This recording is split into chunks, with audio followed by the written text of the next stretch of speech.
Hey guys, நம்ம subscriber ஒருத்தவங்க கேட்ட மாதிரி இன்றைக்கி நாம் ஒரு டைம் ட்ராவல் ட்ராமா தான் பார்க்க போகிறோம். நம்ம ஹீரோயின் அவளோட ஃப்ரெண்ட் டாஸ் அப்படிங்கிறவனோட ஒரு போட் மியூசியம் சுற்றி பார்க்குறதுக்காகன்னு சொல்லிட்டு வந்துட்டுருக்கா. அவளுக்கு சின்ன வயசுலேருந்தே தண்ணிக்குள்ளே மூழ்கி போகிற மாதிரி நிறைய கனவெல்லாம் வந்திருக்கும். அதனால் நிறைய தண்ணி இருக்கிற ஏரியாவை பார்த்தாலே அவளுக்கு நிறைய ட்ராமாஸ் இருக்கும். பட் இப்போ டாஸ் சொல்லியும் கேட்காம அவள் தான் அந்த ஃபியரை ஓவர் கம் பண்ணி வரணும்னு சொல்லிட்டு போட்டில் அவனை கூட்டிகிட்டு வந்திருக்கா. அவன் எப்படின்னா ரொம்ப ஒரீடாக இருப்பான் நம்ம ஹீரோயினுக்காக. அவனுக்கு நம்ம ஹீரோயின் மேலே ஃபீலிங்ஸ் இருக்குது. நம்ம ஹீரோயினுக்கு அவன் மேலே எந்த ஃபீலிங்ஸும் கிடையாது. அவனை ஒரு ஃப்ரெண்டாவோ இல்லை அண்ணனாவோ தான் பார்த்துட்ருப்பா. ஸோ இப்போவுமே அப்படி தான், உங்கள் அம்மாவுக்கு நான் என்ன பதில் சொல்கிறது, இந்த மாதிரி வந்துட்டு கிளம்பி ரிவர் வழியாக வந்திருக்கோம் அப்படின்னு சொல்லி புலம்பிகிட்ருக்கான். நம்ம ஹீரோயினும் எங்கள் அம்மா மாதிரியே பண்ணாத, கொஞ்ச நாள் அப்புறம் ஒன்றே அம்மானு கூப்பிட ஆரம்பிச்சிருவேன் அப்படின்னு சொல்லிட்டு கிண்டல் பண்ணிகிட்ருக்கா. அதுக்கு பிறகு அந்த மியூசியம் எல்லாம் அவங்க சுற்றி பார்க்குறதுக்காக போகிறாங்க. ஹீரோயினுக்கு சின்ன வயசுலேருந்தே ஹிஸ்ட்ரி ரிலேட்டடாக ரொம்பவே ஆர்வம்.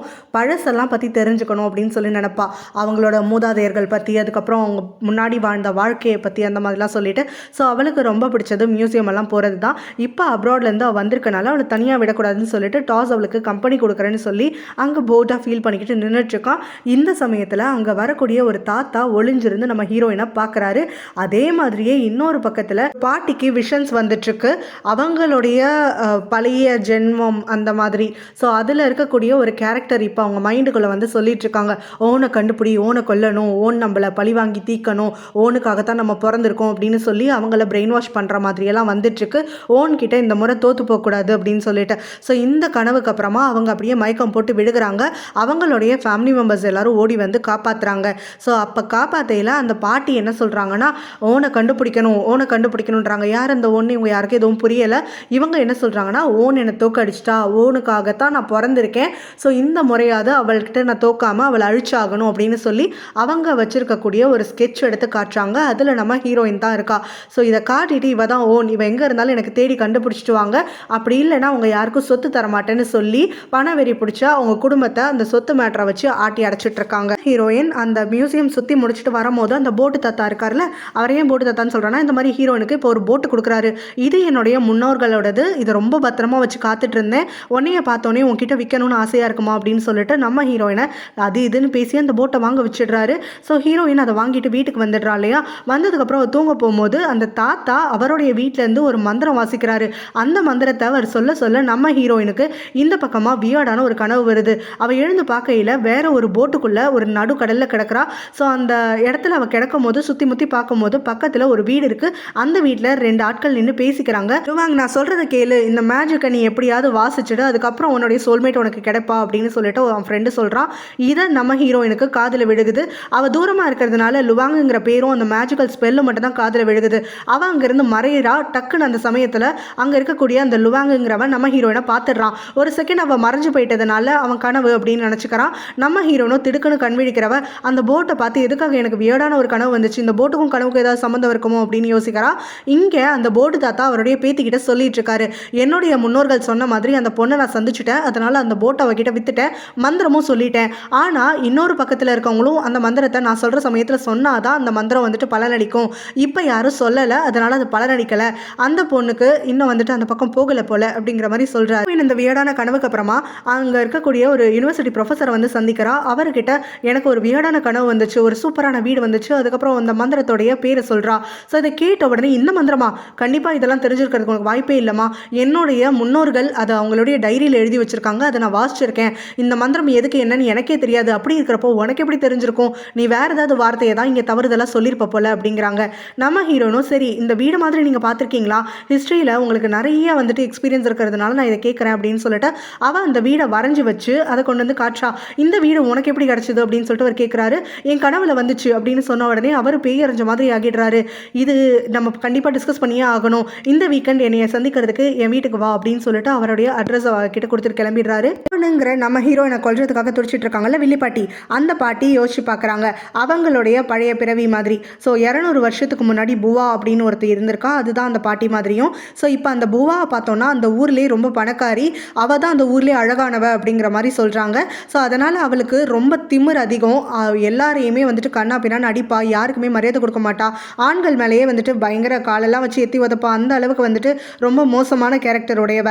அவளை நம்ம ஹீரோக்கு தான் பேசி முடிச்சிருப்பாங்க. ஹீரோவுடைய அப்பா சாகிறதுக்கு முன்னாடி இந்த புவாவுடைய அப்பாவுக்கு ப்ராமிஸ் பண்ணி கொடுத்துருப்பாங்க. நம்ம ஹீரோவுடைய அண்ணன் தான் அவளை கல்யாணம் பண்ணிக்க வேண்டியதாக இருந்திருக்கும், ஆனால் அவர் இறந்து போயிட்டாரு. அதனால ஹீரோ இப்போ அவளை கல்யாணம் பண்ணிக்கிறதுக்காக இருக்கு. ஹீரோக்கு அவளை பிடிக்கணும் கிடையாது, பிடிக்காதுன்னு கிடையாது. அவங்க அப்பா கொடுத்த ப்ராமிஸை மட்டும் அவன் மனசில் வச்சுட்டு இருக்கான். இப்போ அவனை வந்து சந்திக்கிறா. ஸோ ஹீரோ வந்து பிடி கொடுக்காம பேசி அவளை அங்கேருந்து அனுப்பி விட்டுட்டான். உங்கள் அம்மாவை பார்க்கறதுக்காக தான் வந்தேன் அப்படின்னு சொல்லிட்டு அவளும் அங்கேருந்து கிளம்பிடுறான். அதுக்கப்புறம் ஹீரோவுடைய அம்மா வந்து சந்திக்கிறா. இவங்களுக்குமே அப்படிதான். புவாவுடைய கேரக்டர் அவங்களுக்கு நல்லாவே தெரியும். அவளை சுத்தமாக பிடிக்காது. இருந்தாலும் இறந்து போன ஹஸ்பண்டோடைய வாக்கை காப்பாற்றணும் அப்படிங்கிறதுக்காக அவகிட்ட பொலைட்டாக தான் பேசுவாங்க. சொல்லுவாங்க நான் ஹீரோன்னு சொல்கிறேன், ஹீரோ கூட இருக்கிறவன் அவனுடைய சர்வெண்ட் அண்ட் அவனுடைய ஃப்ரெண்டு. ஸோ இப்போ அந்த ஃப்ரெண்டு தான் நம்ம ஹீரோ கிட்ட கேட்டுட்ருக்கான், இந்த மாதிரி நீ புவாவை கல்யாணம் பண்ணிக்க போறியான்னு சொல்லிட்டு எனக்கு வேறு என்ன வழி இருக்குது அப்படின்னு சொல்லிட்டு இவன் கேட்குறான். அப்படின்னா மனசுக்கு பிடிக்காத புவாவை கல்யாணம் பண்ணிக்கிட்டு மனசுக்கு பிடிச்ச வேற ஒருத்தியை கல்யாணம் பண்ணிப்பியா அப்படின்னு அந்த ஃப்ரெண்டு கேட்கும்போது, அதெல்லாம் கிடையாது, என் லைஃப்பில் ஒரே ஒருத்தி தான் எனக்கு மனைவியாக இருக்க முடியும், ஒருத்திக்கு தான் என்னுடைய முழு மனசையும் நான் வந்துட்டு கொடுப்பேன் அப்படிங்கிற மாதிரி சொல்கிறான். அப்போ புவாவை கல்யாணம் பண்ணிக்கிட்டு வாழ்க்கை முழுக்க சந்தோஷம் இல்லாமல் வாழ போறியா அப்படின்னு சொல்லி கேட்டுட்டு, பேசாமல் நான் சொல்கிற மாதிரி செய், ஒரு மந்திரம் எனக்கு கிடச்சிருக்கு, அந்த மந்திரத்தை சொல்லு அப்படின்னு சொல்கிறான். அப்போ தான் புவா அங்கே வரா. நீ எதுக்காக இங்கே வந்தேன் அப்படின்னு சொல்லிட்டு ஹீரோ கேட்குறான். இல்லை உங்கள் அம்மாவை பார்த்துட்டேன், அதான் உங்ககிட்ட சொல்லிட்டு கிளம்பலான்னு சொல்லிட்டு வந்தேன் அப்படின்னு சொல்லிட்டு நம்ம ஹீரோ கிட்ட பேச்சு கொடுத்துட்ருக்கா. அப்போ ஹீரோவும் பிடி கொடுக்காம, நீ இப்போ கிளம்புனாதான் இருட்டுறதுக்குள்ளே ஊருக்கு போக முடியும், சீக்கிரம் போ அப்படின்னு சொல்கிறான். அப்போ அங்கேருந்து அவன் கிளம்பும் போது இவளோ கால் தடுக்கி விடுகிற மாதிரி நடிச்சுக்கிட்டே இதான் சாக்குன்னு நம்ம ஹீரோவை நல்லா கட்டி பிடிச்சிக்கிறான். ஹீரோவும் நிஜமாவே அவளுக்கு தடுக்கிடுச்சுன்னு நினச்சிட்டு அவளுக்கு ஆறுதல் சொல்லிட்டு இருக்கான். அதுக்கு பிறகு அவங்கிறது கிளம்பி போகும்போது ஹீரோவை கட்டி பிடிச்சிட்டுன்னு சந்தோஷமாக போயிட்டு இருக்கும் போது தான் அவளுடைய தங்கச்சி, அந்த எல்லோ ட்ரெஸ் போட்டவ, ஸோ இப்போ புவாவோட தங்கச்சி என்ன கேட்குறான்னா, லுவாங்க்கு ஒரு வேலை ஒன்னையை பிடிக்காம வேற ஒரு பொண்ணை பிடிச்சிட்டா அப்படின்னு சொல்லி கேட்க, அதுக்கு சாத்தியமே இல்லை, அவன் பக்கத்தில் இதனால தான் நான் எந்த ஒரு பொண்ணையும் நெருங்க விட்டதில்லை, இனிமேவும் விட மாட்டேன் அப்படின்னு அந்த புவா வந்து திமிரா இவளுக்கு ஒரு பதில் சொல்கிறா. ப்ரெசென்ட்டில் நம்ம ஹீரோயின் டாஸ் கூட சேர்ந்து அந்த ப்ரொஃபஸரை பார்க்கறதுக்காக வந்திருக்கா. அவள் கனவுல வந்த வீடு மாதிரியே தான் இப்போ அவள் சொன்ன லொக்கேஷனில் இருக்கக்கூடிய வீடும் இருக்குது. ஸோ ப்ரொஃபஸரும் இந்த வீடை பார்த்தியா அப்படின்றாரு. கொஞ்சம் என் கனவுல வந்த மாதிரி தான் இருக்குது அப்படின்னு சொல்ல, அவரும் அந்த வீடை பற்றியெல்லாம் கொஞ்சம் பேசிகிட்டு இருக்காரு. என்னுடைய பாட்டியோட டைரியில் இருந்த ஸ்கெட்சை வச்சு தான் இந்த வீடு நான் செஞ்சேன் அப்படிங்கிற மாதிரி விளக்கம் கொடுத்துட்ருக்காரு. எந்த டைரி, அந்த மந்திரம் இருந்துச்சுன்னு சொன்னீங்களே அதுவா அப்படின்னு சொன்ன உடனே, ஆமாம் அந்த டைரி ரொம்ப பழசானது, அதில் பேஜெல்லாம் கூட மக்கி போயிருக்கு, ஸோ அடிக்கடி நான் அதெல்லாம் எடுக்க மாட்டேன், அதை முழுசாக கூட வாசிச்சதில்லை அப்படிங்கிற மாதிரி சொல்லிட்டு இருக்காரு. அதுக்கப்புறம் இவங்க ரெண்டு பேரும் அந்த வீட்டை பற்றியும் அவருடைய ஆன்சஸ்டர்ஸ் பற்றியும் பேசிகிட்டு இருக்காங்க. அந்த சமயம் அந்த பக்கமாக போட்டு தாத்தாவும் அவருடைய பேத்தியும் வரதை நம்ம ஹீரோயின் பார்க்குறா. பார்த்தோன்னே அவர் ரொம்ப சந்தோஷப்பட்டுட்டு, தாத்தா என்ன ஞாபகம் இருக்கா, நீங்கள் தானே எனக்கு போட்டு விற்றீங்க, ஆனால் அந்த போட்டு விற்றதுக்கப்புறம் எனக்கு பயங்கர வியர்டான ட்ரீம்ஸ் எல்லாம் வந்துட்டுருக்கு, நிஜம் மாதிரி இருக்குது தெரியுமா, நான் எங்கேயும் ட்ராவல் பண்ணுற மாதிரியெல்லாம் எனக்கு இருக்குது அப்படின்னு சொல்லி ஷேர் பண்ணிகிட்ருக்கா. அந்த தாத்தாவும் எனக்கு ஞாபகமே இல்லை அப்படின்னு அப்படியே நடிச்சு கொட்டிகிட்ருக்காரு. இதை பார்க்குற டாஸுக்கு பயங்கர சந்தேகமாகிடுது. உடனே அவன் 3 பேரையும் மாற்றி பார்த்துட்டு, இவனுங்க 3 பேரும் கூட்டுக்கலவாடிங்க, மரியாதை நீங்கள் வா, ஏதோ பிளாக் மேஜிக் யூஸ் பண்ணிவிட்டு உன்னைய ட்ராப் பண்ண பார்க்குறாங்க, அப்ராட்லேருந்து நீ இப்போ தான் வந்திருக்க, உன்னை எப்படியோ சுற்றி வளைச்சிருக்காங்க, இவங்க எல்லாரும் சேர்ந்து உனக்கு ஏதோ போட்டு கொடுத்தாங்கன்னு, அதெல்லாம் வந்துட்டு உன்னைய வச்சு காசு வாங்குறதுக்காகத்தான் அப்படின்னு சொல்லி இவளை பேசவே விடாமல் அங்கேருந்து இழுத்துட்டு போயிடுறான். அப்புறம் டாஸ் அவனோட அம்மாவை வந்து பார்க்குறான். எல்லா பொண்ணுங்களும் மேக்கப், ட்ரெஸ், ஜுவல்லரின்னு ஆசைப்படுவாங்க, இவன் என்னன்னா ஹிஸ்ட்ரினே சுற்றிட்டு இருக்கா, இவளை எப்படி சாட்டிஸ்ஃபை பண்ணுறது எனக்கு தெரியல அப்படின்னு புலம்புறான். அப்பா அவங்க அம்மாவும், அதனால என்ன, அவளோட இன்ட்ரெஸ்ட்டை நீ புரிஞ்சுக்கிட்டு அவளுக்காக அட்ஜஸ்ட் பண்ணிப்போ, உன்னோட பாட்டி தான் இருக்காங்கல்ல, உன் பாட்டிக்கு தான் கதை சொல்லணும்னா ரொம்ப பிடிக்குமே, பேசாமல் அவங்களையும் இவளையும் வந்து மீட் பண்ண வை அப்படின்னோடனே அவன் ரொம்ப குஷியாகிடுறான். கரெக்ட், எனக்கே இந்த யோசனை தோணவே இல்லை, பாட்டிக்கும் வந்துட்டு ஹிஸ்ட்ரி பற்றி பேசணுன்னா ரொம்ப பிடிக்கும்ல அப்படிங்கிற மாதிரி சொல்லிட்டு இருக்கான். கூடவே அம்மா நான் ரிங்கு கேட்டேனே ரெடி ஆகிடுச்சா அப்படின்னு சொல்லி கேட்குறான். உன்னுடைய ஆன்சஸ்டர்ஸோட ரிங்கை தான் நான் இப்போ ரெடி பண்ணி வச்சுருக்கேன், க்ளீன் பண்ணி சமையாக்கி கொண்டு வந்திருக்கேன், இது ஹீரோயினுக்கு நல்லா சூட் ஆகும் அப்படிங்கிறாங்க. இவனுக்கு ஹீரோயின் கிட்ட ப்ரொப்போஸ் பண்ணுறதுக்கான ஐடியா மனசில் இருக்குது. ஸோ அதுக்காகத்தான் அவங்க அம்மா கிட்ட ரிங்கும் கேட்டிருப்பான். இவனோட அம்மாவும் ஹீரோனோட அம்மாவும் பெஸ்ட் ஃப்ரெண்ட்ஸாக இருந்திருப்பாங்க. அப்படி தான் இவங்க 2 பேருக்குள்ள பழக்கம் ஏற்பட்டிருக்கும். இப்போ ஹீரோயினை கூப்பிட்டுக்கிட்டு அவனுடைய பாட்டியை பார்க்கறதுக்காக போகிறான். இவனோட பேர் நான் தெப். இப்போ நம்ம ஹீரோயினை வந்து சந்திக்கிறான். இவனுக்கு எங்கேயோ பார்த்த மாதிரி இவளை இருக்குது, ஆனால் அந்த ஸ்கெட்சில் பார்த்ததை இவன் மறந்து போயிடுறான். ஸோ ஹீரோயின் கிட்ட சாதாரணமாக வழிஞ்சு பேசிகிட்டு இருக்கான். உள்ளே போனதுக்கப்புறமா டாஸை ஓடி வந்து ஒருத்தி இருக்கமாக பிடிச்சிக்கிட்டு பேசிகிட்டு இருக்கா. இவ தெப்போடைய தங்கச்சி, அந்த பாட்டியோடைய பேத்தி தான். இவளுக்கு டாஸ் மேலே ரொம்ப நாளாக ஒரு கண்ணு. இவன் ஹீரோயினை கூட்டிகிட்டு வந்திருக்கனால அவளுக்கும் இப்போ ஹீரோயினை எட்டி பார்த்து வயிறு எரிஞ்சிட்ருக்கு. அதுக்கப்புறம் டாஸும் அவள் கையை விலக்கி விட்டுட்டு பாட்டியை பார்க்கறதுக்காக கூட்டிகிட்டு வர, அந்த பாட்டியும் நம்ம ஹீரோயினை பார்த்த உடனே ஓன் அப்படின்னு சொல்லி கத்திட்டு, உன்னை இந்த தடவை உயிரோடு விட மாட்டேன் அப்படின்னு அவள் கழுத்தை நெரிச்சு கொள்றதுக்காக முயற்சி பண்ணிட்டு இருக்காங்க. அங்கே இருக்கக்கூடிய டாஸ் தான் இந்த பாட்டியை விலக்கி விடுறான். அந்த பாட்டி கோவத்தில் வந்து ஓவராக கத்தின உடனே அப்படியே மயக்க போட்டு விழுந்துடுறாங்க. அவங்கள ஹாஸ்பிட்டலில் கூட்டிகிட்டு போயிட்டு அட்மிட் பண்ணுறாங்க. அங்கே தெப்பு கோவப்பட்டு டாஸை வீட்டிலேருந்து அனுப்பி விட்டுடுறான். இப்போ பாட்டியும் கண் விழிச்ச உடனே, நம்ம வீட்டுக்கு வந்தவ தான் ஓன், உங்களுக்குலாம் புத்தியே இல்லையா, அவளை அனுப்பி விட்டுட்டு என்கிட்ட வந்து கதை பேசிட்டு இருக்கீங்கன்னு சொல்லி பயங்கரமாக கத்துன்னு கத்துறாங்க. அதுக்கப்புறமும் இவங்க யாருக்கும் ஒன்றும் புரியலை. அப்புறம் பாட்டியும் என்ன எல்லாம் மறந்து போச்சா அப்படின்னு சொல்லிட்டு கத்திட்டு அந்த டிராயிங்கை பற்றி பேசுகிறாங்க. அப்புறம் தான் இவங்க எல்லாருக்கும் ஞாபகம் வருது. தெப்புமே யோசிக்கிறான், அடடா இவனை தானே வந்துட்டு நம்ம கிட்ட காட்டினாங்கன்னு சொல்லிட்டு. இப்போ அந்த பாட்டி என்ன சொல்கிறாங்கன்னா, தெப்ப பிடிச்சிக்கிட்டு யார் நம்புறாங்களோ இல்லையோ நீ என் பேச்சு நம்பி தான் ஆகணும், உன்னையும் என்னையும் இந்த தான் வந்துட்டு ஒன்றும் இல்லாமல் ஆக்குனா, நம்ம 2 பேரோட வாழ்க்கையவே நாசம் பண்ணிட்டா, அவளை பழி வாங்குறதுக்காகத்தான் நம்ம இப்போ பிறந்திருக்கோம், அதனால் அவளை சும்மா விடக்கூடாது அப்படின்னு கத்துறாங்க. அதுக்கப்புறம் அவங்களே ஒரு பிளானும் போட்டு டாஸ் கிட்ட இருந்து நம்ம ஹீரோனோட நம்பரை வாங்கி இப்போ அவள்கிட்ட கால் பண்ணி பேசுகிறாங்க. இந்த மாதிரி நான் அவங்ககிட்ட தப்பாக நடந்துக்கிட்டேன், எனக்கு வயசாகிட்டதுனால நிறைய இல்யூஷன்ஸ் இருக்கும், ஸோ அதுபடி உன்னை எனிமி நினச்சிட்டேன், சாரிம்மா, நான் அவங்ககிட்ட முழுசாக மனசார மன்னிப்பு கேட்கணும்னு நினைக்கிறேன், அதனால என் கூட டின்னருக்கு வான்னு கூப்பிடுறாங்க. நம்ம ஹீரோயினும் அதனால் என்ன சரி அப்படின்னு சொல்லிட்டு ஒத்துக்கிறான். அவங்களும் நான் வண்டி அனுப்பி விடுறேன், அங்கே ஏறி வந்துரு அப்படின்னு சொல்லிட்டு காலை வச்சுடுறாங்க. ஹீரோயினும் அதுபடி நைட்டு வண்டியில் ஏறலான்னு சொல்லிட்டு பக்கத்தில் போகையில் அந்த பாட்டியோட ஆட்கள் குளோரோஃபார்ம் கொடுத்து அவளை ஒரு வேர் ஹவுஸ்க்கு கடத்திட்டு போயிடுறானுங்க. போய் ரொம்ப நேரம் ஆச்சு, உன் கூட தான் இருக்காளன்னு சொல்லிட்டு டாஸ்க்கு ஹீரோயினோட அம்மா கால் பண்ணிட்டு கேட்குறாங்க. அவனும் இல்லையே நான் அவளை பார்க்கலையே அப்படின்னு சொல்லிடுறான். அவள் எங்கேயுமே சொல்லாமல் போக மாட்டான், நைட்டு லேட் ஆகிடுச்சுனா வேற உனக்கு இல்லை எனக்கு இன்ஃபார்ம் பண்ணுவாள்ல, யாருக்குமே பண்ணலனா அவள் எங்கே போனான்னு தெரிலன்னு பதறாங்க. டாஸோ நீங்கள் ஒன்றும் பயப்படாதீங்க, நான் எல்லாத்தையும் பார்த்துக்கிறேன், நீங்கள் போலீஸ்கிட்ட மட்டும் கம்ப்ளைண்ட் கொடுங்க அப்படின்னு சொல்கிறான். அவனுக்கு முதல்ல சந்தேகம் வருது அந்த ப்ரொஃபஸர் மேலே தான். அந்த ப்ரொஃபஸரும் போர்டு தாத்தாவும் சேர்ந்து தான் ஏதோ பிளான் பண்ணியிருக்காங்க, அவளை கடத்திட்டு போயிருக்காங்கன்னு சொல்லிட்டு அவங்க வீட்டுக்கு வந்து பயங்கரமாக கத்தி சவுண்டு போட்டுட்டு இருக்கான். பணத்துக்காக தான் இது மாதிரிலாம் பண்ணியிருக்கீங்க, அப்ராட்லேருந்து வந்து அவளுக்கு வேறு யாரையுமே தெரியாது, நீங்கள் 3 பேரும் வேணும்னே பிளான் பண்ணி தான் அவளை பழகிருக்கீங்கன்னு சொல்லிட்டு கத்திட்டு இருக்கும் போது அங்கே ஹீரோயின் ஆபத்தில் இருக்கிறத புரிஞ்சுக்கிட்ட அந்த தாத்தாவும் அவருடைய பேத்திக்கிட்ட சைலண்ட்டாக போயிட்டு இந்த மாதிரி அவள் ஏதோ ஆபத்தில் இருக்கா, நான் மந்திரம் சொல்லியே ஆகணும் அப்படின்னு சொல்லிட்டு அங்கேருந்து நைஸாக நழுவி போயிடுறாரு. இங்கே ஹீரோயினை வேர் ஹவுஸ்க்கு கூட்டிகிட்டு வந்தாங்க இல்லையா, பாட்டி இப்போ அங்கே அவளை பார்த்த உடனே மற்றவங்க எல்லாரையும் வெளியில் போக சொல்லி கத்துறாங்க. அதுக்கப்புறமா நீ என்கிட்ட கடைசியாக வந்து மாட்டிக்கிட்டல, இப்போ பழசு எல்லாத்துக்கும் நான் வந்து பழி தீக்கிறேன், அதுக்கப்புறம் நான் நிம்மதியாக இருப்பேன் அப்படின்னு சொல்லிட்டு தனியாக டயலாக் பேசிகிட்டு இருக்காங்க. பாஸ்ட்டில் லுவாங்கும் அப்புறம் அவனுடைய ஃப்ரெண்டும் பேசிகிட்டு இருக்காங்க. லுவாங்கை எப்படியோ கன்வின்ஸ் பண்ணி அந்த ஃப்ரெண்டு கூட்டிகிட்டு வந்துடுறான். அப்போ லுவாங்கும் சரி இத்தனை நாளாக என் உயிரை வாங்கிட்டு இருக்கங்கிறதுனால தான் அந்த மந்திரத்தை சொல்கிறதுக்காக நான் ஒத்துக்கிட்டேன், அந்த மந்திரத்தை சொன்னால் சோல்மேட் வருவாங்கன்ற நம்பிக்கைலாம் எனக்கு கிடையாது, நீ வாயை மூட வைக்க வேணும் அப்படிங்கிறதுக்காகத்தான் இந்த அளவுக்கு பண்ணிகிட்டு இருக்கேன் அப்படின்னு சொல்லி அந்த மந்திரத்தை என்கிட்ட கொடு அப்படின்னு கேட்குறான். முழு மனசோட கான்சன்ட்ரேட் பண்ணி சொன்னால் தான் இது ஒர்க் ஆகும் அப்படின்னு சொல்லி அந்த ஃப்ரெண்டும் சொல்லிட்டு அங்கே நம்ம ஹீரோ கூடவே வெயிட் பண்ணிட்டு இருக்கான். ஹீரோயின் ஒரு போட்டில் ஃபஸ்ட்டு விழுவாள்ல, அதே போட்டு தான், அதுதான் இந்த ஃப்ரெண்டு இந்த மந்திரத்தை சொல்கிறதுக்காகன்னு சொல்லியே உருவாக்கி இருக்கக்கூடிய போட்டு. இங்கே ஹீரோ அந்த மந்திரத்தை வாசிக்கும் போது இன்னொரு பக்கத்துலேருந்து அந்த தாத்தாவும் மந்திரத்தை வாசிக்கிறாரு. ஸோ அந்த மந்திரமும் வந்துட்டு 2 சைடும் சொல்கிறதுனால இப்போ வேலை செய்ய ஆரம்பிக்குது. இப்போ இந்த சைடு அந்த வில்லிக்கிழவியும் ஷூட் பண்ணி பழி தீர்த்துக்கணும்னு சொல்லிட்டு அங்கே கன்னை எடுத்து அவளை எய்ம் பண்ணையில் கரெக்டாக அந்த மேஜிக் ஒர்க் ஆகிட நம்ம ஹீரோயின் அந்த இடத்துல இருந்து மறைஞ்சு போயிடுறா. இதனால் அந்த பாட்டி வெறி பிடிச்ச மாதிரி கத்துறாங்க. அவங்க சத்தம் கேட்டு வெளியில் இருக்கவங்க எல்லாருமே உள்ளே ஓடி வர ஓனை காணும், ஓன் போயிட்டா, ஓன் எங்கே போனா, நான் யாரையும் சும்மா விட மாட்டேன், உங்கள் எல்லாரையும் கொல்றேன்னு சொல்லி அவங்கள கொல்ல போகிறேன்னு மிரட்ட அந்த பாட்டிக்கு மயக்க மருந்து கொடுத்து அவங்கள அங்கேருந்து தூக்கிட்டு போயிடுறாங்க. இப்போ மேஜிக் ஒர்க் ஆகி முடிச்சதுக்கப்புறமா லுவாங்கோ எங்கே உன் சோல்மேட்டு, என்னமோ எனக்கு இதை வாசிச்சா என்னோட சோல்மேட் வருவான்னு சொன்னேன், எங்கே போனான்னு உடனே அந்த ஃப்ரெண்டு பதறி அடிக்கிறான். லுவாங் தனக்கு பின்னாடி வந்துட்டு ஷாக்கோட திரும்பி பார்க்கும்போது ஹீரோயின் அங்கே விழுந்து கிடக்கிறத பார்க்குறான். யார் இவ, எங்கேருந்து வந்தா, திடீர்னு நீங்கள் கிடக்கிறா அப்படின்னு சொல்லிட்டு நம்ம ஹீரோ கேள்வி கேட்க மந்திரம் ஒர்க் ஆகிடுச்சு, உங்களுக்கு ஒய்ஃப் வந்துட்டாங்கன்னு சொல்லிட்டு ஹீரோடைய ஃப்ரெண்டு சந்தோஷப்படுறான். அப்புறம் அவன் விழுந்து கிடக்கிறாளேன்னு சொல்லிட்டு வேறு வழி இல்லைன்னு அந்த ரிவருக்கு பக்கத்தில் இருக்கக்கூடிய ஹீரோவுடைய வீட்டுக்கே அவன் கூட்டிகிட்டு வந்துடுறான். ஸோ அவங்க அம்மாலாம் வந்து வேறு ஒரு வீட்டில் இருப்பாங்க, அது பெரிய வீடாக இருக்கும், இது சின்ன வீடு ஒன்று. ஸோ இந்த வீட்டுக்கு ஹீரோயினை கூட்டிகிட்டு வந்துட்டு அவளுக்கு பாடியெல்லாம் ரொம்ப ஹாட்டாக இருக்குது, நீ போய் டாக்டரை கூட்டிகிட்டு வான்னு சொல்லிட்டு ஹீரோ இன்ஸ்ட்ரக்ஷன் கொடுக்குறான். அதுபடி அவனுடைய ஃப்ரெண்டு கூப்பிட்றதுக்காக போகும்போது அங்கே ஹீரோவுடைய அம்மாவும் அவங்களுடைய வேலைக்காரங்களும் வரதை பார்த்துட்டு ஷாக் ஆகிடுறான். ஸோ இப்போ ஹீரோவுடைய அம்மா என் வேலைக்காரங்க உன்னைய வந்துட்டு ஒரு பொண்ணை தூக்கிட்டு போகிறேன்னு சொல்லி சொன்னாங்க, நம்பாம தான் இங்கே வந்தேன், வந்து பார்த்தா ஒரு பொண்ணு கூட இருக்க, யார் இவ, என்ன இந்த மாதிரிலாம் ட்ரெஸ்ஸு போட்டிருக்கா, என்ன ஏதுன்னு சொல்லிட்டு விசாரிக்கிறாங்க. அதுக்கு ஹீரோவும் ஏதாவது பதில் சொல்லுமேன்னு யோசிச்சு அவங்க கிட்ட என்ன சொல்லிடுறான்னா, இன்னைக்கு காலையில் ஒரு போட் ஆக்சிடென்ட் நடந்துச்சு இல்லையா நம்ம ஊரில், அதில் யாருமே பிழைக்கலன்னாங்கல்ல, அதில் தான் இந்த பொண்ணு பிழைச்சி வந்திருக்கா போல், இப்போ இந்த ஃப்ரெண்டு இருக்கான் இல்லையா அவனுடைய போட்டுக்குள்ளே கிடந்தா, அப்போ தான் நாங்கள் பார்த்துட்டு வேறு வழி இல்லாமல் இவளை காப்பாற்றி தூக்கிட்டு வந்தோம் அப்படிங்கிற விஷயத்த சொல்கிறான். ஸோ இதையும் வந்து அவங்க அம்மா முழுசாக நம்பிடுறாங்க. அதுக்கப்புறம் டாக்டரை கூப்பிட்டு செக் பண்ணவும் செய்கிறாங்க.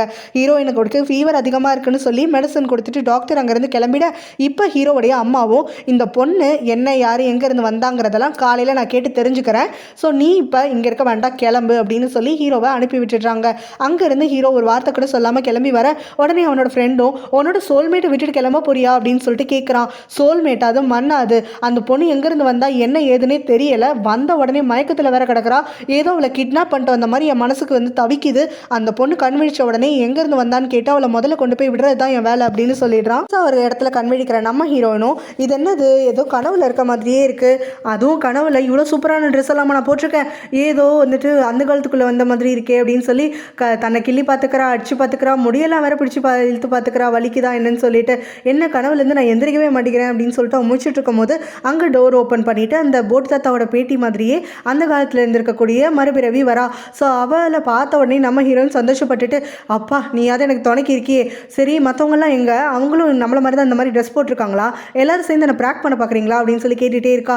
என்ன நீ வித்தியாசமாலாம் பேசுகிற, வித்தியாசமாக ட்ரெஸ்ஸு போட்டிருந்தேன்றதை பார்த்தேன், இப்போ என்னென்னா உன் பேச்சும் வித்தியாசமாக இருக்குது, எந்த ஊர்லேருந்து வந்த நீனு அப்படின்னு சொல்லி கேட்டுட்ருக்கா. நம்ம ஹீரோனுக்கு ஒன்றுமே புரியல. எல்லாரும் சேர்ந்து என்னை ஏமாற்ற பார்க்குறீங்களா, நான் நம்ப மாட்டேனே அப்படின்னு சொல்லிட்டு கத்திக்கிட்டே வந்துட்டு அங்கேருந்து ஓடிட்டு இருக்கும் போது கரெக்டாக கால் தடுமாறி கீழே விட போகிறா. அங்கே நம்ம ஹீரோவும் வர கரெக்டாக அவன் மேலே போய் விழுந்துடுறா. ஸோ ஹீரோவும் ஹீரோயினும் மாற்றி மாற்றி ஐ கான்டாக்ட் மெயின்டைன் பண்ணிட்டு இருக்காங்க.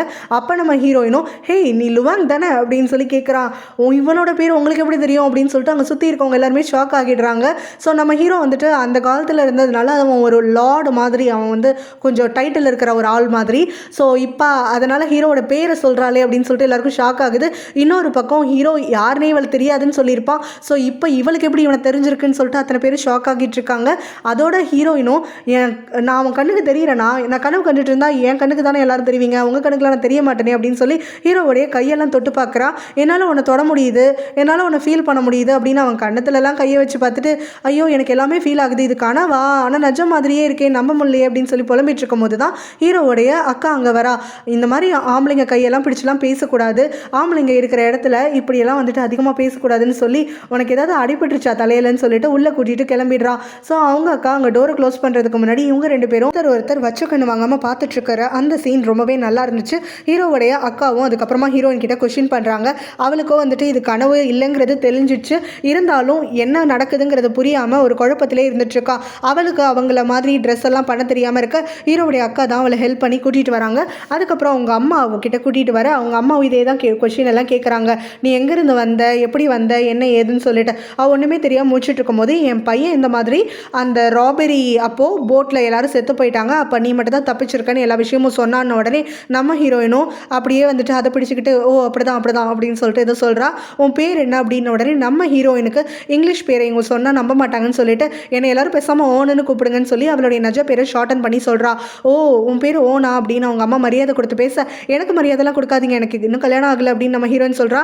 இதனால் ஹீரோட ஃப்ரெண்டு பயங்கர எக்ஸைட் ஆகிடுறான். கல்யாணம் ஆகலையா, சூப்பர் அப்படின்னு சொல்லிட்டு ஹீரோவும் அவனுக்கு சிக்னல் கொடுத்து அமைதியாக இருக்க சொல்ல நம்ம ஹீரோனும் எல்லாமே வியர்டாக இருக்குன்னு சொல்லிட்டு சரி இப்போ நம்ம எந்த வருஷம் இருக்கோம் அப்படின்னு கேட்குறா. அவங்களுக்கு அந்த வருஷம் எல்லாம் சொல்ல தெரியலை. ஸோ அந்த காலத்தில் சொல்கிற மாதிரி டிராகன் வருஷம் அப்படின்னு சொல்கிறாங்க. நம்ம ஹீரோயின் இதை கேட்டு ஷாக் ஆகிட்டு யார் பிரசிடென்ட் யார் பிரைம் மினிஸ்டர்னு கேட்டுட்ருக்க, இவளுக்கு ஏதோ தலையில் அடிபட்டுருச்சு போல், புதுசாக என்னமோ கேட்குறா அப்படின்னு சொல்லி ஹீரோவும் மற்றவங்களும் குழம்பிட்டு இருக்காங்க. நம்ம ஹீரோயினும் அதுக்கப்புறம் சுதாரிச்சுக்கிட்டு சரி நான் ஒரு கிங்காக சொல்கிறேன், எந்த கிங் இப்போ இருக்காருன்னு சொல்லுங்கள் அப்படின்னு சொல்லிட்டு ஒரு கிங்கோடைய பேரை சொல்ல கரெக்டாக நம்ம ஹீரோவும் இவருடைய ஆட்சியில் தான் நம்ம இருக்கோம் அப்படின்னு சொல்லிடுறான். இதை கேட்டுட்டு ஹீரோயினும் ஷாக் ஆகிடுறான். அப்படின்னா ஒரு 200 வருஷத்துக்கு முன்னாடி நான் வந்துட்டேனா அப்படின்னு சொல்லிட்டு இதை விஷயத்தை இவங்ககிட்ட சொல்லி புரிய வைக்கவும் முடியாதுன்னு அவளும் ஒரு குழப்பத்தில் இருந்துட்டுருக்கா. உடைய அம்மாவும் அவங்களுடைய பொண்ணு அதான் ஹீரோடைய அக்கா கிட்ட ரொம்ப பதட்டமாக பேசிகிட்டு இருக்காங்க. உன் தம்பியை பார்த்தியா, அந்த பொண்ணை வச்ச கண்ணு வாங்காமல் பார்த்துட்ருக்கான், நேற்று நைட்டு வேற வந்துட்டு ஒரு பொண்ணு மேலே இன்ட்ரெஸ்டே இல்லாத அவன் ஒரு பொண்ணை கையால் தூக்கி அணைச்சி கொண்டு வந்திருக்கான், இதெல்லாம் எனக்கு பார்த்தா ரொம்ப தப்பாக இருக்குது அப்படிங்கிற மாதிரி சொல்கிறாங்க. இதை கேட்டோடனே ஹீரோவுடைய அக்காவும் ரொம்ப சந்தோஷப்படுறாங்க. அம்மா அவன் இதுக்கு முன்னாடி புவா மேலே கூட இன்ட்ரெஸ்டே காட்டலை, இப்போ இந்த பொண்ணை அவனுக்கு பிடிச்சிருக்குன்னு சொன்னால் இவளையே கல்யாணம் பண்ணி வச்சுருவோம், பார்க்கறதுக்கு இன்னசென்ட்டாக இருக்கா, அழகாகவும் இருக்கா, இதுக்கும் மேலே உங்களுக்கு என்ன வேணும் அப்படின்னு சொல்லி கேட்க அது எப்படி பண்ண முடியும், அதெல்லாம் பண்ணக்கூடாது, வாய்க்கு வந்ததெல்லாம் வளராத, உங்கள் அப்பா தான் புவாவை கல்யாணம் பண்ணி வைக்கிறேன்னு வாக்கு கொடுத்துருக்காரு, அதனால் பிடிக்குதோ பிடிக்கலையோ அவன் அவளை தான் கல்யாணம் பண்ணிக்கணும்னு சொல்கிறாங்க. அவனோட ஃப்ரெண்டு கிட்ட பேசிகிட்டு இருக்கான். அந்த பொண்ணை தனியாக பார்த்து பேசினாதான் ஏதாவது ஒரு விஷயம் பிடிப்படும், அந்த பொண்ணை அதுக்கப்புறம் தான் அவளுடைய வீட்டுக்கு அனுப்பி வைக்கலாம் அப்படிங்கிற மாதிரி சொல்கிறான். நிஜமாவே நீ அவன் மேலே இன்ட்ரெஸ்ட் எடுத்து அவளை அனுப்பி வைக்க போறியா என்ன, அந்த பொண்ணு உன்னை தொட்டப்போ உனக்கு மனசுக்கு எதுவுமே தோணலையா, அவன் நிஜமாவே உன்னுடைய சோல்மேட்டு தான், அந்த மந்திரம் நம்மளை ஏமாத்தாது அப்படிங்கிற மாதிரி சொல்கிறான். ஹீரோவும் அதுலலாம் நம்பிக்கை இல்லை, அவளை கடத்திட்டு வந்திருக்கோம் நம்ம அப்படின்னு சொல்லி புலம்பிட்டு இருக்கான். அப்போ என்ன பண்ணி ஹீரோயினை பார்த்து பேசலான்னு சொல்லிட்டு வரும்போது தான் ஹீரோயின் மேலேருந்து குதிக்கிறத பார்க்குறான். அவளோ இது கனவு இல்லை நிஜம் அப்படிங்கிறத ப்ரூவ் பண்ணுறதுக்காக அடிப்படுதா இல்லையான்னு பார்க்குறதுக்காக மேலேருந்து குதிக்கிறான். ஹீரோ அதை பார்த்துட்டனால முன்னாடி ஓடி வந்து அவளை தாங்கி பிடிச்சிடறான். ஹீரோயினும் ஹீரோ தாங்கிறதையும் அதுக்கப்புறம் கையில் லைட்டாக அடிப்படுறதையும் பார்த்துட்டு இது கனவு இல்லை, அப்போ நிஜமாவே 200 வருஷம் நான் முன்னாடி வந்துட்டேனா அப்படின்னு சொல்லி மனசுக்குள்ளே நினச்சிக்கிட்டே ஹீரோவோட ஐ கான்டாக்ட் மெயின்டைன் பண்ணிட்டு இருக்கா. அதுக்கப்புறமா ஹீரோவும் எந்த நினப்பில் இருக்க, நீ எதுக்காக மேலேருந்து குதிச்சேன்னு உடனே உங்கள் வீட்டில் என்னை யாரும் ரூமை விட்டு வெளியில் வரக்கூடாதுன்னு சொல்லியிருக்காங்க, நான் பெர்மிஷன் கேட்டால் மட்டும் எல்லாரும் என்னை விட்டுருவீங்களான்னு உடனே அப்படி என்ன அவசரம் உனக்கு, எங்கே போக போகிற அப்படின்னு சொல்லிட்டு ஹீரோ கொஞ்சம் சத்தம் போடுறான். அதுக்கு ஹீரோயினும் நான் உங்ககிட்ட பேசுறதுக்காக தான் வந்தேன் அப்படிங்கிற மாதிரி சொல்கிறா. அதுக்கப்புறம் ஹீரோவும் இந்த மாதிரி ஒரு ஆணும் பெண்ணும் தனியாக நின்று பேசிக்கலாம் கூடாது, வா தனியாக போகலாம் அப்படின்னு சொல்லிட்டு தனியாக வேற ஒரு இடத்துக்கு யார் பார்வையும் இல்லாத மாதிரி கூட்டிகிட்டு போயிடுறான். அங்கே அவள் வந்து ஹீரோ கிட்ட கேட்குறா, நான் எங்கேருந்து வந்தேன்னு சொல்லிட்டு. இதை கேட்க தானே நானும் உங்ககிட்ட கூட்டிகிட்டு வந்தேன் அப்படிங்கிற மாதிரி ஹீரோவும் சொல்ல, அப்புறம் ஹீரோயினும் ஒரு வழியாக திக்கி திணறி அவங்ககிட்ட சொல்கிறான், என்னோட யூகம் என்னன்னா நான் ஃப்யூச்சர்லேருந்து வந்திருக்கேன் அப்படின்னு சொல்லிட்டு புரிய வைக்கிறான். என்னை வந்து ஒருத்தவங்க கொலை பண்ண பார்த்தாங்க, அந்த சமயத்தில் என்ன நடந்துச்சுன்னு தெரில, நீ இங்கே என்னை வர வச்சிருக்க அப்படிங்கிற மாதிரி சொல்கிறா. இதை கேட்டோடனே அந்த ஃப்ரெண்டும் அந்த மந்திரம் வேலை செஞ்சிடுச்சுன்னு அந்த மந்திரத்தோட பேர் சொல்கிறான். அதை கேட்டோடனே ஹீரோயின், ஓ அந்த மந்திரமா, ஆமாம் அதை எப்படி உனக்கு தெரியும்னு சொல்லிட்டு ஹீரோ கிட்ட கேட்க, உனக்கு எப்படி அது தெரியும் அப்படின்னு இவங்க ரெண்டு பேரும் ஷாக் ஆகுறாங்க. அந்த சமயத்தில் போட் தாத்தாவோட பேத்தி இருக்கா இல்லையா கியூ, ஸோ அந்த கியூ இங்கே வந்த உடனே ஹீரோயினும், ஐயோ அவன் என்ன அந்த ரூம்லேயே இருக்க சொல்லியிருந்தா, இங்கே நான் வரது தெரிஞ்சா அவன் என்ன திட்டுவா அப்படின்னு சொல்லிட்டு இருக்கும்போது ஹீரோவும் இந்த மந்திரத்தோட பேரை இனிமேல் இந்த ஊரில் இருக்கிற வரைக்கும் உச்சரிக்காத அப்படின்னு ஒரு வார்னிங் கொடுத்து அவளை அனுப்பி விட்டுடுறான். இப்போ கியூ நம்ம ஹீரோயினை கூட்டிகிட்டு வந்துட்டு அவளுக்கு வார்னிங் கொடுத்துட்ருக்கா, ஹீரோ மேலே ஆசைப்படாத, அது வந்து எதுலேயும் போய் முடியாது, அவனுக்கு ஏற்கனவே ஒரு ஃபியான்சே இருக்கான்னு சொல்லிட்டு. ஓ அவனுக்கு நிச்சயம் ஆயிடுச்சா அப்படின்னு நம்ம ஹீரோயின் கேட்க, நிச்சயம்லாம் ஆகலை, சின்ன குழந்தையா இருக்கும் போதே பேசி வச்சுட்டாங்க அப்படின்னு சொல்ல, யார் என்னன்னு சொல்லிட்டு கேட்குறா. அவள் பேர் பூவா, ரொம்ப மோசமானவ, பார்க்க மட்டும் அழகாக இருப்பா ஆனால் சரியான விஷமக்காரி, ஹீரோ நினச்சா எனக்கே பாவமாக இருக்குது தெரியுமா அப்படின்னு சொல்லிட்டு ஹீரோக்காக பரிதாபப்படுறதா சொல்லிட்டு இருக்கா. அதுக்கப்புறமா மார்க்கெட் ஏரியாவுக்கு அவன் ஃப்ரெண்டு கூட வரான். அங்கே தெப்பை மீட் பண்ணுறான். அதாவது இப்போ இந்த கரண்ட்டில் வில்லி பாட்டியோட பேரன் ஒருத்தர் இருந்தான் இல்லையா, ஸோ அவனை வச்சு தானே இப்போ ஹீரோயினை போட்டு தள்ள சொன்னாங்க, அதே ஆள் தான் இங்கேயும் அவன் பேர் தெப்பு தான். ஸோ இப்போ அந்த தெப்புக்கும் ஹீரோக்கும் இங்கே ஆகவே ஆகாது. அவன் நிறைய இல்லீகல் ட்ரக்ஸ் எல்லாம் யூஸ் பண்ணுவான், அதெல்லாம் கடத்தி தான் பணம் சம்பாதிப்பான். இந்த விஷயம் ஹீரோக்கு பிடிக்காது. ஸோ இப்போ இவங்க ரெண்டு பேரும் வாக்குவாதம் பண்ணிட்டு நம்ம ஹீரோ அங்கேருந்து கிளம்பும் போது அங்கே இருக்கக்கூடிய ஒரு துணி கடையில் ஒரு துணி அவனுக்கு ரொம்ப பிடிச்சி போயிடுது. ஸோ அதை பார்த்த உடனே அந்த ஃப்ரெண்டும் சொல்கிறான், அவனுக்காக இதை வாங்கிக்கோன்னு சொல்லிட்டு, தேவையில்லாமல் பேசாத, ஒரு பொண்ணுக்கு நான் எப்படி வந்துட்டு துணி வாங்கி கொடுக்க முடியும் அப்படின்னு சொல்கிறான். இவனை ஃபாலோ பண்ணிகிட்டே வரக்கூடிய தெப்பு அவனுங்கிற பேரை கேள்விப்பட்டுட்டு அங்கே உடனே புவாவை பார்க்க வந்துட்டு, நீங்கள் சந்தோஷமாக எல்லாரையும் வேலை வாங்கிட்டு எல்லாரையும் கொடுமைப்படுத்திட்டு இருக்க, அங்கே உன் ஃபியான்சேவும் அவனுங்கிற ஒரு பொண்ணுக்கு துணி வாங்கிட்டு இருக்கான் அப்படிங்கிற மாதிரி மாட்டி விட்டுடுறான். ஹீரோயினும் இங்கே கிச்சன் ஏரியாவுக்கு வந்துட்டு இங்கே இருக்கிறது எல்லாமே புதுசாக இருக்குன்னு சொல்லி அது எல்லாத்தையுமே டெஸ்ட் பண்ணணும்னு ஆசைப்பட்டு வேலைக்காரங்கள்ட்டெல்லாம் பெர்மிஷன் வாங்கி பண்ணிட்டு இருக்கா. அப்போ அங்கே இருக்கக்கூடிய வேலைக்கார பாட்டியும் அவளை நல்லா வந்து வச்சு வேலை செஞ்சு வாங்கிட்டு இருக்காங்க. அங்கே வரக்கூடிய ஹீரோவுடைய அம்மா அதை பார்த்துட்டு யார் இவளுக்கு வேலை கொடுத்தான்னு கேட்டு ரொம்ப சத்தம் போடுறாங்க. அந்த பாட்டியை இவங்க சத்தம் போடுறாங்க. உடனே நம்ம ஹீரோயினும், இல்லை அவங்கள ஏதோ சொல்லாதீங்க, நான் தான் இது எல்லாமே பார்த்ததே கிடையாதுன்னு சொல்லி ஆசையாக இருக்குன்னு கேட்டு வாங்கி வேலை செஞ்சுட்டு இருக்கேன்னு சொல்ல அவங்க சத்தம் போடுறாங்க, நீ இந்த வீட்டுக்கு கெஸ்ட், இதெல்லாம் பண்ணக்கூடாது, இனிமேல் இப்படி நடந்துக்காதுன்னு சொல்லிட்டு. கியூவும் ஹீரோயின் கிட்ட, ஹீரோவோட அக்கா சமைக்கிற அளவுக்கு யாராலையும் இங்கே சமைக்க முடியாது, அவ்வளோ ருசியாக செய்வாங்கன்னு உடனே ஹீரோவுடைய அக்காவும், நானே உனக்கு இனிமேல் சமையல் சொல்லித்தரேன் அப்படின்னு சொல்கிறாங்க. மூலமாக விஷயம் கேள்விப்பட்ட பூவா உடனே ஹீரோவுடைய அம்மாவை சந்திக்கிறதுக்காக வரா. இந்த மாதிரி ஏர்ன் அப்படிங்கிற பொண்ணுக்காக ஹீரோ மார்க்கெட்லேருந்து துணி வாங்கியிருக்கிறதா எனக்கு நியூஸ் வந்துச்சு, அந்த பொண்ணு எங்கே இருக்கா, ஹீரோ வந்து அவளை தான் கல்யாணம் பண்ணிக்கிட்டானா, அப்போ ஏன் நிலைமை என்ன, எங்கள் அப்பாவுக்கு பண்ணி கொடுத்த ப்ராமிஸ் எல்லாம் மறந்துட்டீங்களான்னு வந்து வாழ்னு கத்திட்டு இருக்கா. ஹீரோயினும் அந்த பொண்ணை பார்க்கணும், அதாவது ஹீரோ கல்யாணம் பண்ணிக்க போகிற பொண்ணை பார்க்கணும்னு சொல்லி ஒளிஞ்சிருந்து பார்த்துட்டு இருக்கும் போது உடைய ஆட்கள் நோட்டீஸ் பண்ணி அவள் ஸ்பை வேலை பண்ணுறான்னு சொல்லி கம்ப்ளைண்ட் பண்ணிடுறாங்க. ஸோ ஹீரோயினும் வெளியில் வந்து நான் ஸ்பையெல்லாம் கிடையாது அப்படிங்கிற மாதிரி சொல்லிட்டு இருக்கா. அவளை நம்பாமல் அவளுக்கு தண்டனை கொடுக்கணும்னு சொல்லும் போது ஹீரோவுடைய அம்மாவும் நீ உள்ளே போன்னு சொல்கிறாங்க.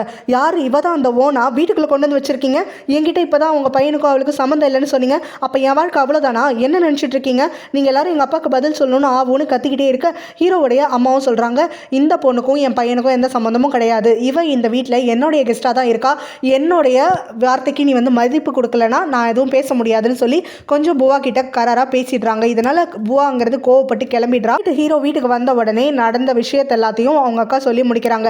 ஸோ இப்போ ஹீரோவுடைய அம்மா, நான் உங்ககிட்ட ஸ்ட்ரெயிட்டாகவே கேட்டுடுறேன், அந்த பொண்ணுக்கும் உனக்கும் நடுவில் என்ன இருக்குது அப்படின்னு சொல்லிட்டு கேட்குறாங்க. அம்மா எனக்கும் அவளுக்கும் ஒன்றுமே இல்லை, நீங்கள் என்னைக்கு அவளை சந்திச்சிங்களோ அதே நாள் தான் நானும் அவளை சந்தித்தேன், அதுக்கு முன்னாடி அவளை பார்த்ததில்ல, அவகிட்ட பேசினதில்ல, பழகினதில்ல, எனக்கு தெரியாது அப்படின்னு சொல்கிறான். உங்கள் அப்பாவுக்கு நீ பண்ணி கொடுத்த சத்தியம் உனக்கு ஞாபகம் இருக்கு இல்லையா, அதை மீறிடாத அப்படின்னு அவனுக்கு ஒரு வார்னிங் கொடுக்குறாங்க. ராத்திரி ஃபுல்லாக மந்திரம் சொல்லிட்டு இங்கே போர்டு தாத்தா டயர்டாக இருக்கும் போது அவர் அந்த பேத்திக்கிட்ட சொல்லிட்டு இருக்காரு, இங்கே ஹீரோயின் ஏதோ பெரிய ஆபத்தில் இருக்கா, என்னுடைய முன்னோர்கள் சொன்ன மாதிரி 2 பக்கமும் மேஜிக் சொன்னதுனால தான் இப்போ ஒர்க் அவுட் ஆயிடுச்சு, ஸோ 1 வருஷத்துக்கு குறைஞ்சது நான் அந்த மேஜிக் சொல்லி ஹீரோயினை லுவாங் கூடவே தங்க வைக்கணும், அதாவது ஹீரோ கூடவே தங்க வைக்கணும், இதுதான் என்னுடைய முன்னோர்கள் சொல்லியிருக்காங்க, என்ன ஏதுன்னு கேள்வி கேட்கறதுக்குலாம் இங்கே டைமே கிடையாது, ராத்திரி நான் பூஜை பண்ணும்போது ஒரு நாள் தவறிட்டாலும் ஹீரோயினோட உயிருக்கு ஆபத்தாகிடும் அப்படின்னு அந்த பேத்திக்கிட்ட சொல்கிறாரு. இதோட இந்த பாட்டு முடியுது.